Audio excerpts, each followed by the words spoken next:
Hello everyone, and welcome to my Bold and Beautiful for You channel.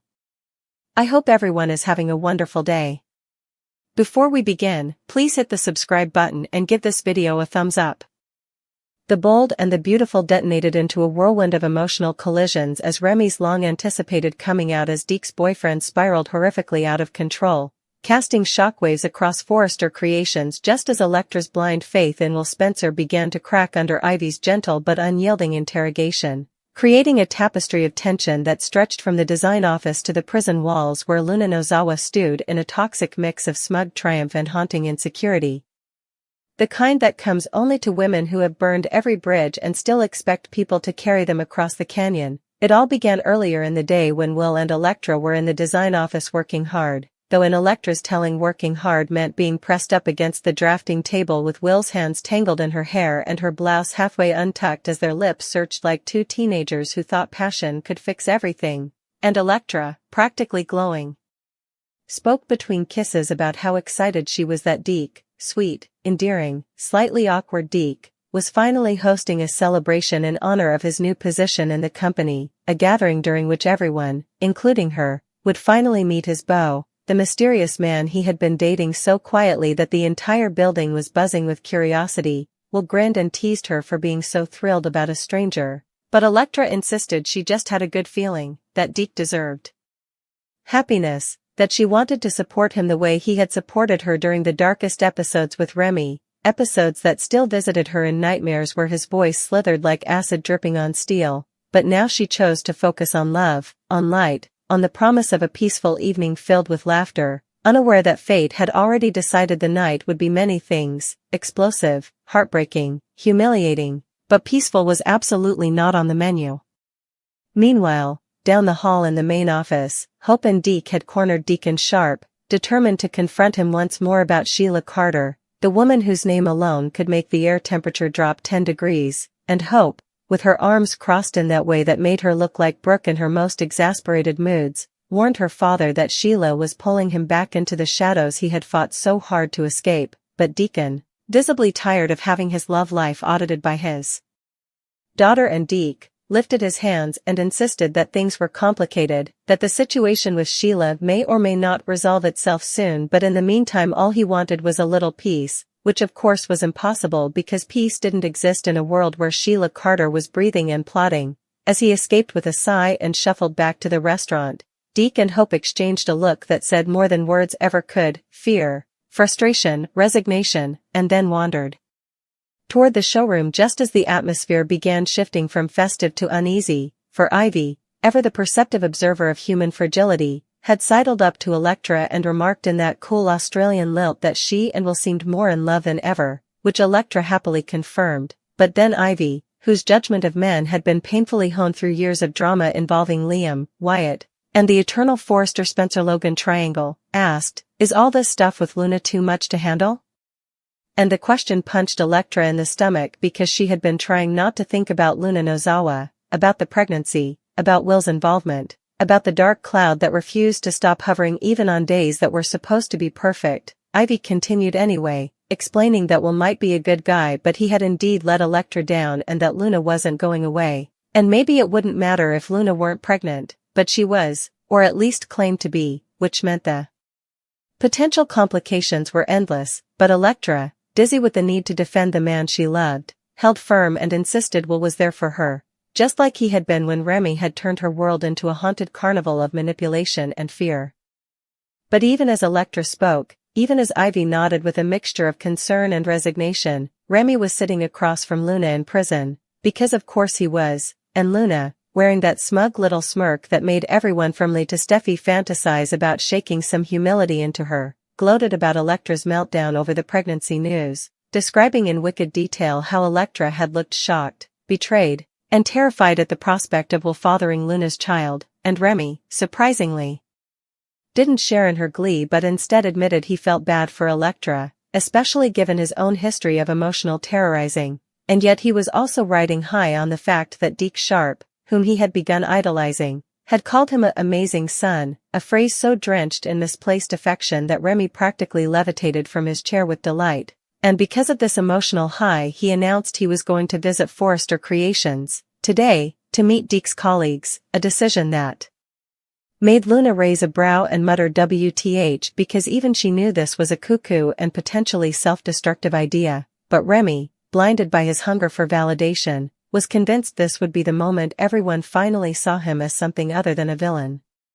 At Forrester, preparations for Deke's celebration were in full swing, with balloons being affixed, mocktails being served, and whispers circulating through the building more swiftly than rumors at a Forrester wedding. As everyone speculated about the new romantic interest, Katie confided in Ivy that Deke might be dating a model, while Daphne, gliding through the room like a luxury perfume advertisement, conjectured that Deke's mystery partner was someone unexpected, someone intriguing, and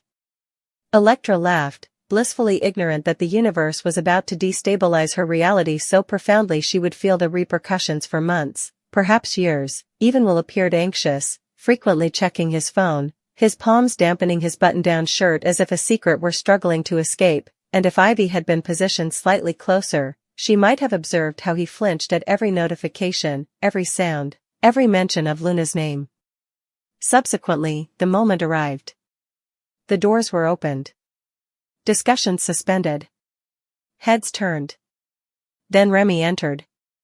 The gasp that rippled across the room was so sharp it felt like a collective stab, and Elektra, who had been mid-sentence, froze like a marble statue, her eyes widening in disbelief, horror, betrayal, and nausea all at once, because the man she had once feared, once escaped, once rebuilt her life after, Remy, was standing right there with a bewildered smile, waving awkwardly at people who had no idea who he was, before Deke rushed over, glowing, grabbing his hand and pulling him forward with the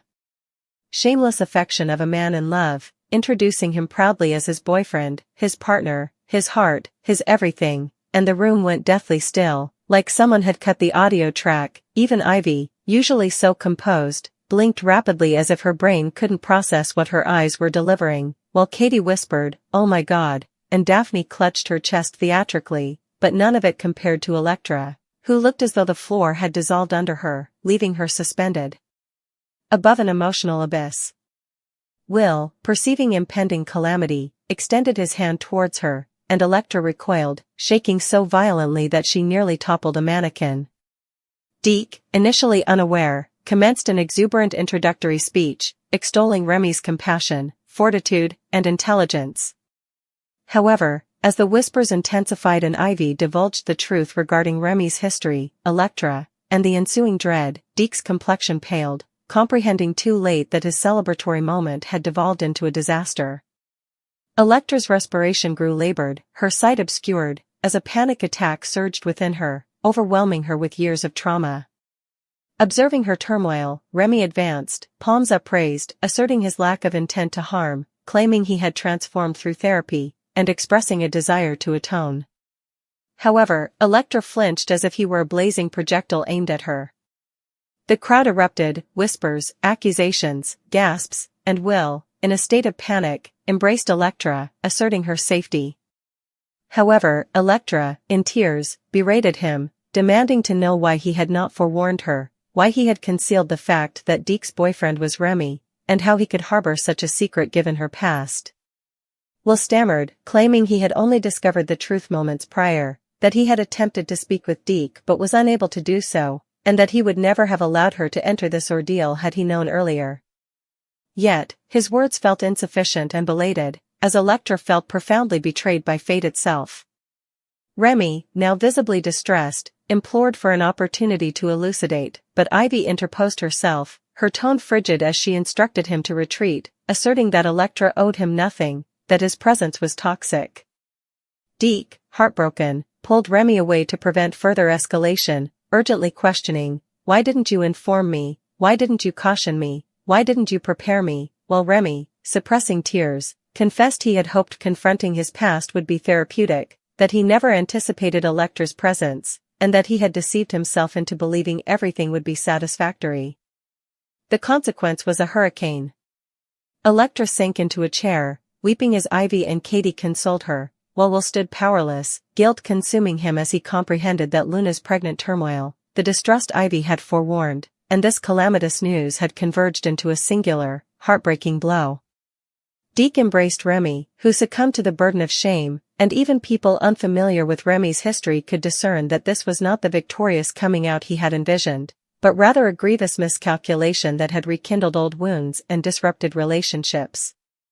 By night's conclusion, friendships were compromised, trust was obliterated, and Electra, formerly the most jubilant individual present, departed in a state of trepidation, questioning her ability to regard Will in the same light again, while Remy's endeavor for atonement had imploded so dramatically that even Luna, upon learning of the calamity from prison, remarked, "I warned him it was a poor decision."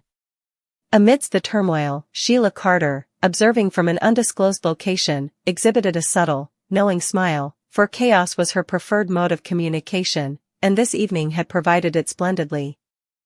Back in the Forrester showroom, anticipation swirls like perfume in the air as Deke arrives, greeted warmly by Hope, Ivy, Katie, Will, Electra, and the surrounding staff, all encouraging him, praising him, reassuring him that he belongs here, that he is part of the family now, and Electra wraps him in a hug, telling him his boyfriend must be special if Deke is glowing this brightly, and Deke, bashful yet radiant, thanks her and hurries off to retrieve the man who has stolen his heart. Will,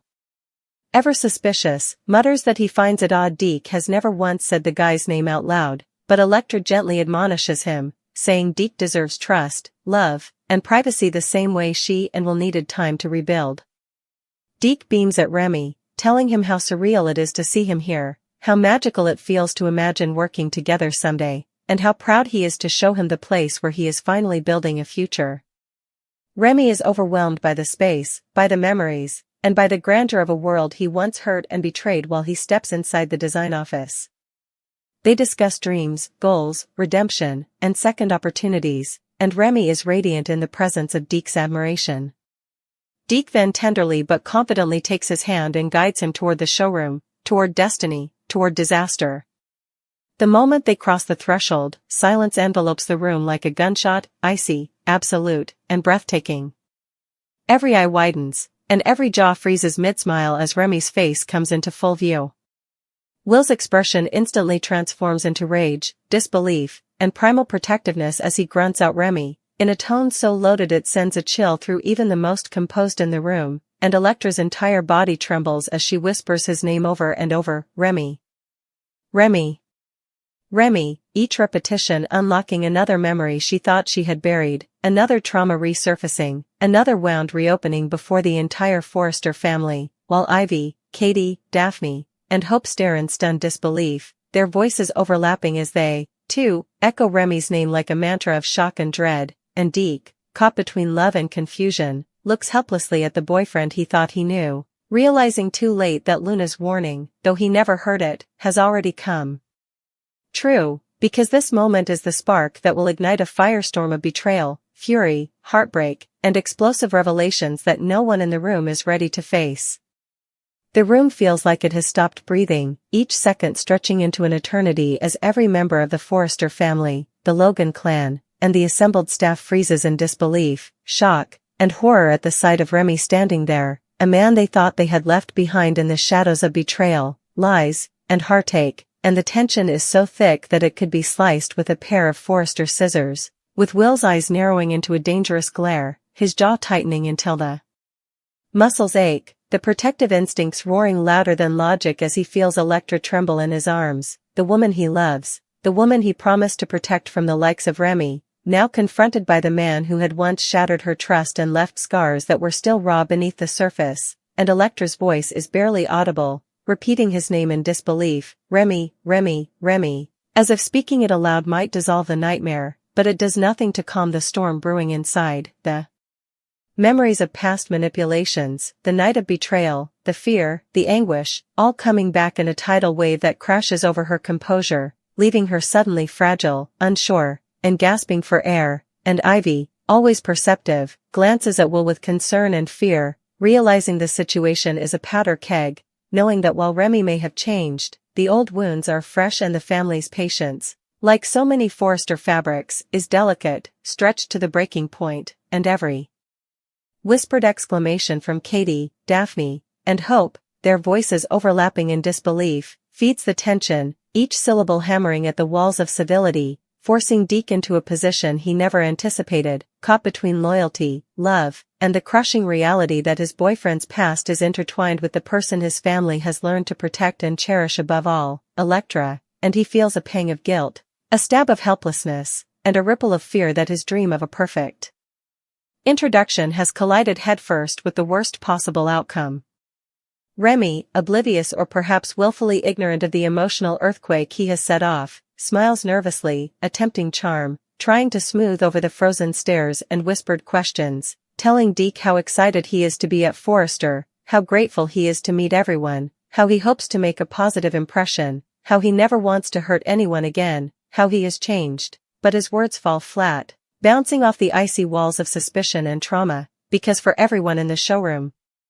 history is not so easily rewritten, and for Will, the air feels combustible, charged with the urge to act, to confront, to demand answers, to protect Elektra with every fiber of his being, to unleash all the anger he has kept bottled for years, and the tension becomes almost unbearable, the kind that makes the walls seem to pulse and the lights hum louder, and Elektra, still trembling, takes a step back from Remy, her hands clutching her chest, her breath catching as if the very act of standing